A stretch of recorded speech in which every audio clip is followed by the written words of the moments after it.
সরকারি জমি দখল নিয়ে বিরোধের জেরে টানা দ্বিতীয় দিনের মতো যুদ্ধক্ষেত্রে পরিণত হয় নেত্রকোনার বাট্টা গ্রাম। রক্তক্ষয়ী সংঘর্ষে দুই পক্ষের অন্তত ২০ জন আহত হয়।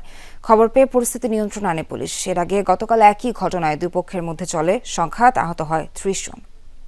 নতুন ব্লেন্ডে আরো রিচ অ্যারোমায় সেলন ফ্যামিলি ব্লেন্ড টে।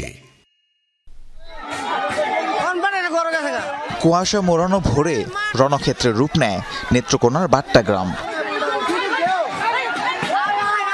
ঢাল, বল্লম, দা, লাঠি নিয়ে সংঘর্ষে জড়ায় দুপক্ষ।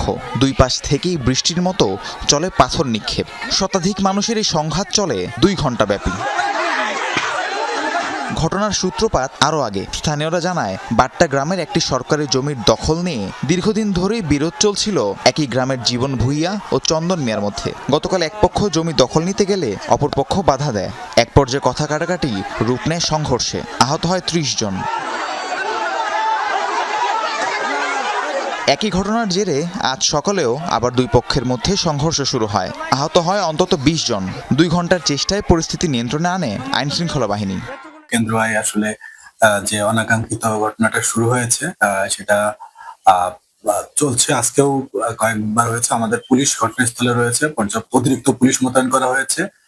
দুই পক্ষের আহত হয়েছে আমরা জানি, এবং আমরা দুই পক্ষের অভিযোগ পাওয়ার সাপেক্ষে আমরা এ বিষয়ে মামলা নিব। টানা ২ দিন রক্তক্ষয়ী সংঘর্ষের পর এলাকার পরিস্থিতি নিয়ন্ত্রণে অতিরিক্ত পুলিশ মোতায়েন করা হয়েছে। রাহিম সারোয়ার, যমুনা নিউজ।